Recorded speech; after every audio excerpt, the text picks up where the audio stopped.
Tout le monde se moquait de l'inconnu lors du mariage somptueux, jusqu'à ce qu'un geste du marié arrête la fête et fasse taire les invités. Pourquoi son nom a tout changé et ce qui se cachait derrière ce silence? Vous le découvrirez à la fin. Abonnez-vous à la chaîne et écrivez dans les commentaires de quel pays vous nous regardez. Le domaine s'étendait le long de la côte de Long Island, comme une affirmation silencieuse de puissance et de richesse. Derrière les grilles en fer forgé, chaque détail semblait pensé pour rappeler à ceux qui entraient ici qu'ils pénétraient dans un monde fermé, soigneusement contrôlé et réservé à quelques élus. Les allées de pierre blanche serpentaient entre des pelouses impeccablement taillées, bordées de massifs de fleurs rares, dont les couleurs avaient été choisies pour s'harmoniser avec les tentes immaculées dressées pour la cérémonie. Les voiles de tissu ondulaient doucement sous la brise marine, et les verres de champagne reflétèrent la lumière comme autant de petites promesses de luxe. À l'entrée, des agents de sécurité surveillaient chaque voiture, chaque visage, chaque invitation, rappelant que rien n'était laissé au hasard. Ce mariage n'était pas seulement l'union de deux personnes, c'était une mise en scène, une démonstration soigneusement orchestrée du statut de la famille Hartman. Les invités arrivaient par petits groupes, vêtus de tenues coûteuses qu'ils portaient avec l'aisance de ceux qui ont toujours évolué dans cet univers. Les conversations flottaient dans l'air, légères et feutrées, ponctuées de rires maîtrisés et de remarques à peine voilées sur les absents, les affaires et les alliances. Ici, chaque sourire avait un poids, chaque geste une signification. Grace Hartman observait tout cela depuis le cœur du jardin, droite et attentive, comme une souveraine inspectant son royaume. Son regard passait des tables dressées avec une précision millimétrée aux musiciens accordant leurs instruments, puis aux serveurs qui se déplaçaient presque en silence. Un simple froncement de sourcils de sa part suffisait à corriger une erreur, à accélérer un mouvement ou à faire disparaître un détail qui ne correspondait pas à l'image qu'elle avait en tête. Pour elle, cette journée devait être parfaite, non pas parce que son fils se mariait, mais parce que ce mariage était la preuve éclatante de la place qu'occupait sa famille dans ce monde. Nathan, son fils, était quelque part parmi les invités, mais ce n'était pas lui qui retenait l'attention de Grace. Elle voyait cet événement comme l'aboutissement de ses propres efforts, de ses choix, de son influence. Chaque invité présent était une confirmation de son pouvoir, chaque absence un affront silencieux qu'elle n'oublierait pas. Elle ne supportait pas l'imprévu, encore moins la présence de ceux qui n'appartenaient pas à ce cercle soigneusement sélectionné. C'est alors qu'une femme apparut à l'entrée du domaine et que l'équilibre apparent de la journée se fissura imperceptiblement. Elle avançait sans hésitation, sans escorte, vêtue simplement, sans bijoux ostentatoires, ni robe conçue pour attirer les regards. Son allure n'avait rien de provoquant, et pourtant, elle détonnait immédiatement dans ce décor de luxe calculé. Son nom était Madison Walker, mais à cet instant, personne parmi les invités ne le savait. Les conversations se turent brièvement autour d'elle, puis reprirent sous forme de murmures. Certains invités la détaillaient avec une curiosité mêlée de mépris. D'autres esquissaient déjà des sourires ironiques, cherchant à comprendre comment une telle personne avait pu franchir les grilles du domaine. Madison, elle, ne semblait ni gênée ni impressionnée. Elle marchait avec calme, comme si chaque pas la ramenait dans un lieu familier, même si rien dans son apparence ne trahissait d'une appartenance à ce monde. Grace la remarqua presque immédiatement. Son regard se durcit et une tension imperceptible se dessina dans sa posture. Cette femme n'était pas prévue dans le scénario. Elle ne correspondait pas à l'image, elle ne faisait pas partie du cercle, et sa simple présence menaçait l'harmonie qu'elle avait si soigneusement construite. Sans chercher à comprendre, sans poser la moindre question, Grace décida que cet inconnu devait partir. Elle fit signe à l'un des agents de sécurité, puis à un responsable du personnel, donnant des instructions rapides et tranchantes. La femme devait être escortée hors du domaine, et personne n'avait le droit d'échanger un mot avec elle. Il ne s'agissait pas seulement de la faire partir, mais de l'isoler, de l'effacer de la scène comme si elle n'avait jamais existé. Grace croyait fermement que le pouvoir résidait dans cette capacité à décider qui avait le droit d'être vu et qui devait disparaître. Madison ne protesta pas lorsque l'agent s'approcha d'elle.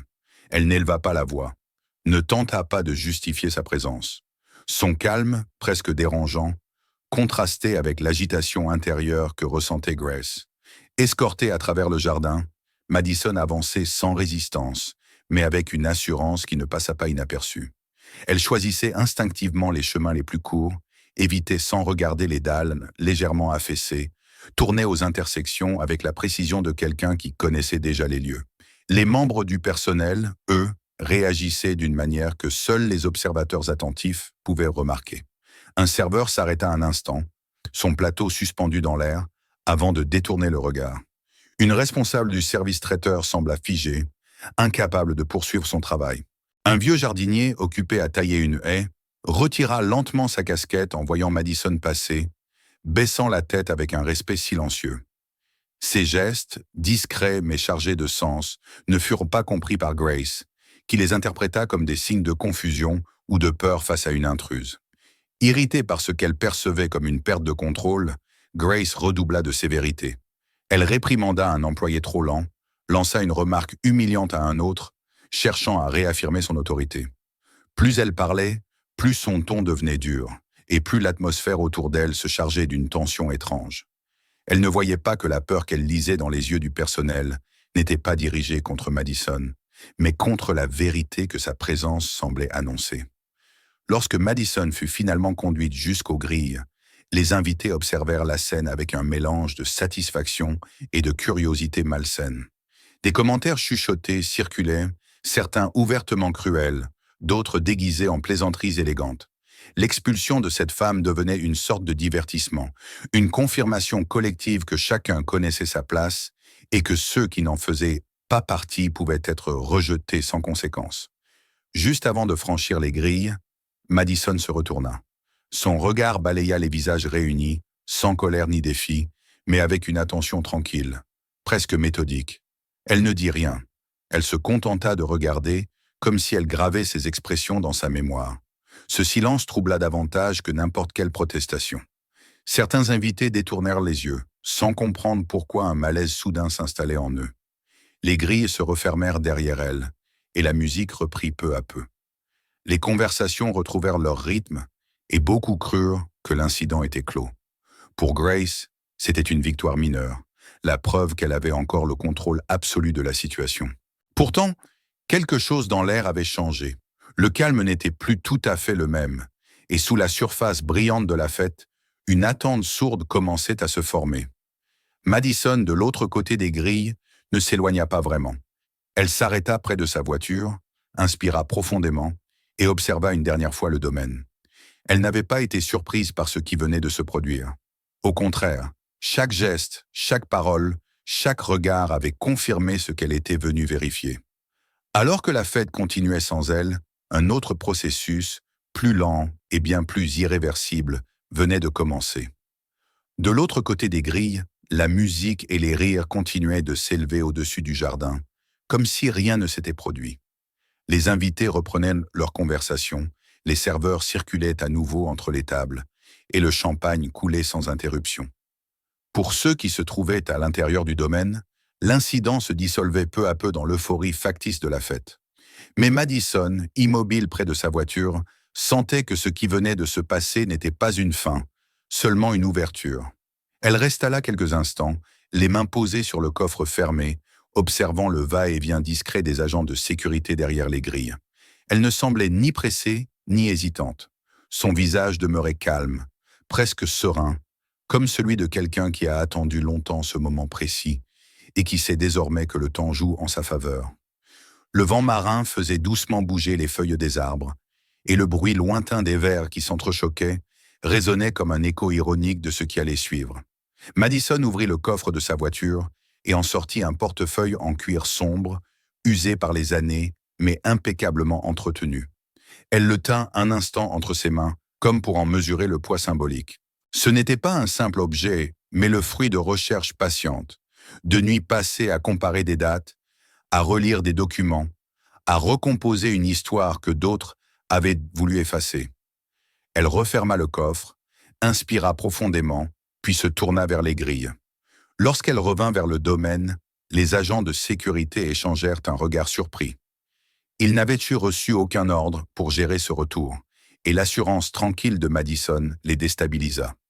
Elle ne demanda pas l'autorisation d'entrer, ne chercha pas à s'imposer par la voix ou le geste. Elle passa simplement, comme quelqu'un qui sait que sa présence n'a rien d'illégitime. Cette certitude silencieuse, plus que toute confrontation, les laissa hésitants, et ils la laissèrent avancer. À l'intérieur, la fête battait son plein. Mais Madison ne se dirigea pas vers l'hôtel, ni vers le centre de l'attention. Elle choisit un chemin latéral, longea les tables dressées, et s'arrêta près d'un coin légèrement à l'écart, là où une table vide se trouvait à la limite de la zone de réception. Elle s'y assit calmement et posa le portefeuille devant elle. Ce geste simple transforma l'espace autour d'elle. Ce coin discret devint soudain un point fixe, une présence qui attirait l'attention malgré elle. Elle ouvrit le portefeuille et en sortit quelques dossiers, qu'elle disposa avec soin. Chaque mouvement était précis, mesuré, dépourvu de nervosité. Elle n'agissait pas comme une personne cherchant à provoquer un scandale, mais comme quelqu'un qui se préparait à une procédure officielle. Autour d'elle, les conversations commencèrent à ralentir. Certains invités jetant des regards furtifs dans sa direction, intrigués par cette femme qui revenait sans élever la voix. Lorsque Grace remarqua son retour, une colère froide monta en elle. Elle sentit son autorité remise en question d'une manière qu'elle ne comprenait pas encore. Pour elle, faire expulser Madison aurait dû suffire à clore l'affaire. La revoir assise là, calme et déterminée, lui donna l'impression d'un défi personnel. Elle s'approcha d'un pas rapide, appelant un agent de sécurité et donnant des ordres plus secs encore que précédemment. Elle exigea que Madison soit de nouveau chassée, immédiatement, et ordonna au personnel de ne pas la servir, de ne pas lui adresser la parole, de faire comme si elle n'existait pas. Ces instructions, lancées avec dureté, visaient à l'effacer symboliquement du décor. Mais cette fois, l'effet fut différent. Les serveurs obéirent en apparence, mais leurs gestes trahissaient une nervosité nouvelle. Ils évitaient le regard de Madison, tout en semblant troublés par sa présence immobile. Les invités, eux, commencèrent à s'approcher, attirés par cette tension inhabituelle. Certains le firent par curiosité, d'autres par désir de participer à ce qu'ils percevaient comme un divertissement. Peu à peu, un cercle se forma autour de la table où Madison était assise. Les murmures reprirent, plus audibles, parfois ponctués de rires qui sonnaient faux. On commentait son audace, on spéculait sur ses intentions, on insinuait qu'elle cherchait de l'attention ou de l'argent. Madison ne répondit pas. Elle se contenta d'observer, notant mentalement chaque réaction. Elle regardait qui parlait le plus fort, qui se taisait, qui détournait les yeux, qui semblait mal à l'aise sans oser intervenir. Elle sortit un carnet et y inscrivit quelques mots, sans précipitation. Ce simple geste, écrire au milieu de la foule moqueuse, déstabilisa certains invités, qui se demandèrent ce qu'elle pouvait bien consigner. Grace, voyant que la situation lui échappait, intensifia sa stratégie. Elle lança des remarques acerbes, autorisant implicitement les invités à se montrer cruels. Plus elle cherchait à humilier Madison, plus elle renforçait l'impression que quelque chose d'important se jouait là. La fête, censée être un moment de joie, se transformait peu à peu en une scène de confrontation silencieuse. C'est à ce moment précis qu'une voiture s'arrêta sur le parking, attirant l'attention de plusieurs convives. Un homme en descendit, vêtu sobrement, avec l'allure assurée de quelqu'un habitué à observer plutôt qu'à être observé. Il s'agissait de Liam Reeve, un détective de la police municipale, invité à la cérémonie en tant que connaissance de la famille. Sa présence rassurait habituellement Grace, qui voyait en lui un allié naturel. Liam sentit immédiatement que quelque chose n'allait pas. Avant même de comprendre les détails, il perçut la tension dans l'air, le malaise diffus qui contrastait avec la musique et les décorations. Son regard se posa sur le groupe rassemblé autour de la table, puis sur Madison. En la voyant, il s'arrêta net. Son expression changea de manière perceptible, passant de la neutralité à une concentration intense, mêlée d'un respect évident. Ce changement n'échappa pas aux invités. Le murmure diminua, remplacé par une attente confuse. Grace, voyant Liam hésiter, l'interpella avec autorité. Elle lui ordonna d'arrêter Madison pour intrusion et trouble à l'ordre public, certaine qu'il obéirait sans discuter. Pour elle, la présence de la police devait suffire à rétablir son contrôle. Mais Liam ne bougea pas. Il resta immobile, observant Madison comme s'il cherchait à confirmer quelque chose qu'il savait déjà. Cette pause, brève mais lourde de sens, ébranla la certitude de Grace. Les invités échangèrent des regards surpris incapable de comprendre pourquoi l'homme censé faire respecter l'ordre ne réagissait pas. Finalement, Liam parla, d'une voix calme et posée. Il ne demanda pas pourquoi Madison était là, ni ce qu'elle voulait. Il posa une question simple, presque administrative, qui sembla déplacer le centre de gravité de toute la scène. Il demanda qui, exactement, était le propriétaire légal du domaine. Grace répondit sans hésiter, affirmant que sa famille vivait ici depuis des années et que cette évidence suffisait à prouver leurs droits. Sa voix trahissait toutefois une pointe d'agacement, comme si elle se vexait qu'on puisse remettre en question une chose aussi évidente à ses yeux. Liam, sans la contredire frontalement, suggéra de vérifier les registres officiels, de confronter les certitudes aux documents. Cette proposition provoqua un silence inattendu. Pour la première fois depuis le début de la journée, la musique sembla trop forte, les rires déplacés. Les invités réalisèrent que la situation venait de basculer. Ce qui avait commencé comme une humiliation publique risquait désormais de devenir une affaire bien plus sérieuse, où le statut et les apparences ne suffiront plus. Madison referma doucement son carnet et leva les yeux vers Liam. Leur regard se croisa brièvement, et dans ce simple échange se lisait une compréhension mutuelle. Elle n'avait pas besoin de parler. Tout ce qu'elle avait à faire désormais était d'attendre. La fête, figée dans une attente tendue, semblait suspendue à la vérification imminente des faits, tandis qu'un compte à rebours invisible venait de commencer. Le silence qui suivit la question de Liam Reeves avait quelque chose d'irréel. La musique continuait de jouer, mais elle semblait désormais déplacée, presque indécente, comme un décor sonore qui refusait de comprendre que la fête avait cessé d'exister telle qu'elle avait été conçue. Les invités se regardaient sans parler, certains un verre figé à mi-chemin de leurs lèvres, d'autres les mains crispées sur des sourires qu'ils ne parvenaient plus à maintenir. L'assurance collective, fondée jusque-là sur l'argent, les relations et l'apparence de pouvoir, venait de rencontrer un obstacle qu'elle ne savait pas contourner. Liam sortit son téléphone et se mit à consulter les registres publics de propriété. Son geste était simple, presque banal, mais il déclencha une onde de tension visible. Grace se tenait droite, les épaules raides, convaincue que cette vérification ne ferait que confirmer ce qu'elle considérait comme une évidence. Pour elle, le fait d'habiter un lieu depuis des années, d'y organiser des réceptions fastueuses et d'y exercer une autorité sans contestation possible, suffisait à en faire une propriétaire incontestable. Les documents n'étaient, à ses yeux, qu'une formalité secondaire. Liam entra l'adresse complète du domaine, vérifia les références cadastrales, puis parcourut lentement la chaîne de propriété. Son visage se ferma peu à peu, non par surprise, mais par confirmation. Chaque ligne qu'il lisait renforçait ce qu'il avait pressenti dès l'instant où il avait reconnu Madison. Il releva finalement les yeux et annonça calmement que le domaine avait été acquis au début du siècle précédent par la famille Walker et qu'il n'avait jamais été officiellement vendu à la famille Hartman. Un murmure parcourut l'assemblée, plus fort et plus désordonné que les précédents. Certains invités échangèrent des regards incrédules, d'autres tentèrent de sourire, persuadés qu'il s'agissait d'une erreur administrative. Grace, elle, sentit une chaleur désagréable monter en elle, mais elle se força à garder contenance. Elle répliqua avec fermeté, affirmant qu'il devait y avoir confusion, que sa famille vivait ici depuis des décennies et que personne n'aurait pu occuper un domaine d'une telle valeur sans en être légalement propriétaire. Liam poursuivit sans élever la voix. Il expliqua que le bien avait été transmis de génération en génération au sein de la famille Walker et qu'au début des années 2000, Madison Walker en était devenu l'unique propriétaire légal. Il ajouta que les registres fiscaux confirmaient cette information, indiquant que les taxes foncières avaient été réglées chaque année par un trust associé à son nom. Ces paiements réguliers, précis et irréprochables, ne laissaient place à aucune interprétation alternative. À mesure que les mots se faisaient plus précis, la panique commença à s'installer. Les invités qui, quelques minutes plus tôt, s'étaient permis des remarques cruelles, reculèrent instinctivement, comme si la proximité physique avec Madison devenait soudain dangereuse. Les regards se détournèrent, les voix s'éteignirent. La vérité nue et indiscutable avait une manière brutale de balayer les illusions sur lesquelles reposait leur sentiment de supériorité.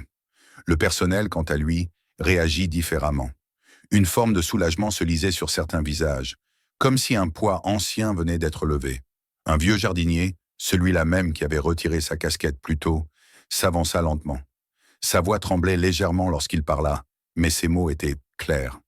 Il raconta qu'il se souvenait des anciens propriétaires, des workers, et qu'il avait vu ce domaine être construit, entretenu, aimé. Il évoqua une époque où les gens qui travaillaient ici étaient traités avec respect, non comme des éléments interchangeables d'un décor de luxe. Ce témoignage acheva de fissurer l'édifice de certitude qui soutenait Grace. Pourtant, elle refusa de céder. Elle se lança dans une contre-attaque désespérée, accusant Madison de fraude, parlant de documents falsifiés et de manipulation.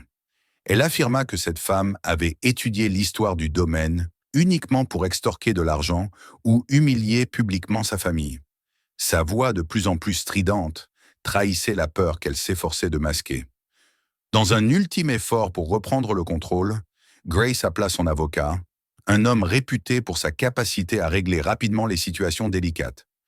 L'arrivée de cet avocat fut accueillie par un souffle d'espoir parmi les invités, comme si sa présence pouvait miraculeusement effacer ce qui venait d'être révélé. Beaucoup se raccrochèrent à l'idée que tout cela n'était qu'un malentendu, qu'une explication juridique suffirait à restaurer l'ordre établi. Lorsque l'avocat arriva et posa les yeux sur Madison, son expression changea de façon aussi visible que celle de Liam auparavant. Il la reconnut immédiatement. Cette reconnaissance silencieuse eut un effet dévastateur. Les invités comprirent, sans qu'aucun mot ne soit prononcé, que Madison n'était pas une simple héritière venue réclamer un bien, mais quelqu'un dont la position dépassait largement ce qu'ils avaient imaginé. Madison ouvrit alors son portefeuille plus largement et en sortit d'autres documents. Elle les posa devant elle avec une lenteur calculée, laissant à chacun le temps de comprendre que ce qui allait suivre était encore plus grave. Ces dossiers retraçaient des années de manœuvres obscures, de correspondances falsifiées, de notifications mensongères qui avaient convaincu sa famille que le domaine avait été perdu à cause de dettes inexistantes. Elle expliqua comment son père avait cru, jusqu'à sa mort, que l'héritage familial avait disparu par sa faute, sans jamais soupçonner l'ampleur de la tromperie. L'atmosphère devint lourde, presque suffocante. Les invités réalisèrent qu'ils n'assistaient pas à une simple querelle de propriété, mais à la mise à nu d'un système fondé sur le mensonge et l'arrogance. Liam, en voyant l'un des dossiers portant des symboles fédéraux, se raidit légèrement. Il comprit alors pleinement l'ampleur de la situation. Il annonça ce que Madison n'avait pas encore dit à voix haute. Elle n'était pas seulement la propriétaire légale du domaine, ni même une juriste ordinaire. Elle était juge fédérale, spécialisée dans les affaires de corruption et de crimes financiers. Sa présence ici n'était pas le fruit du hasard ni d'une impulsion émotionnelle, mais le résultat d'une décision réfléchie. Elle était venue observer, collecter des faits et voir comment des personnes puissantes traitaient quelqu'un qu'elle croyait sans défense. Cette révélation provoqua un choc profond. Les téléphones disparurent dans les poches, les regards se firent fuyants et une peur sourde se répandit parmi ceux qui, peu de temps auparavant, se sentaient intouchables. La fête était désormais figée dans une vérité brutale. Le décor somptueux n'était plus qu'un cadre ironique pour un dévoilement implacable. Madison resta silencieuse, laissant les faits parler pour elle. Elle n'avait pas besoin de hausser la voix ni de se justifier. Tout ce qu'elle avait apporté avec elle suffisait à ébranler des certitudes construites sur des années d'abus de pouvoir. Alors que le soleil commençait lentement à décliner sur le domaine, chacun comprit que rien ne pourrait plus revenir à l'état initial. Ce qui avait été présenté comme une célébration de statut et de réussite s'était transformé en un moment de vérité dont les conséquences dépassaient largement cette journée. La lumière commençait à décliner sur le domaine, étirant les ombres le long des allées de pierre et donnant aux décorations de la fête un éclat presque irréel. Ce qui, quelques heures plus tôt, avait été un lieu de célébration semblait désormais figé dans une attente lourde, comme si chaque mur, chaque arbre et chaque invité retenait son souffle. Après les révélations, plus personne ne savait comment se comporter. Les rires avaient disparu, la musique n'était plus qu'un fond sonore inutile, et le luxe environnant paraissait soudain fragile, presque déplacé. C'est à ce moment-là que Nathan Hartman s'approcha. Il marchait lentement, conscient que chacun de ses pas était observé. Son visage était fermé, marqué par une tension intérieure profonde. Jusqu'ici, il avait été l'objet de la célébration, le centre officiel de cette journée. Désormais, il se trouvait au cœur d'un conflit qui dépassait largement son mariage. Lorsqu'il aperçut Madison, assise avec la même tranquillité qu'au début, il sentit son estomac se nouer. Il la reconnut immédiatement. Des années auparavant, il avait été assis de l'autre côté d'une salle d'audience fédérale, convaincu que sa vie allait s'effondrer. Les accusations de fraude financière pesaient sur lui comme une condamnation inévitable. Il se souvenait encore de la voix calme et ferme de la juge, qui lui avait laissé une chance, non par indulgence, mais parce qu'elle croyait à la responsabilité et à la possibilité de changement. Cette chance avait tout transformé. Il avait suivi chaque condition imposée, payé chaque compensation, accepté la surveillance, le travail d'intérêt général, l'humiliation aussi.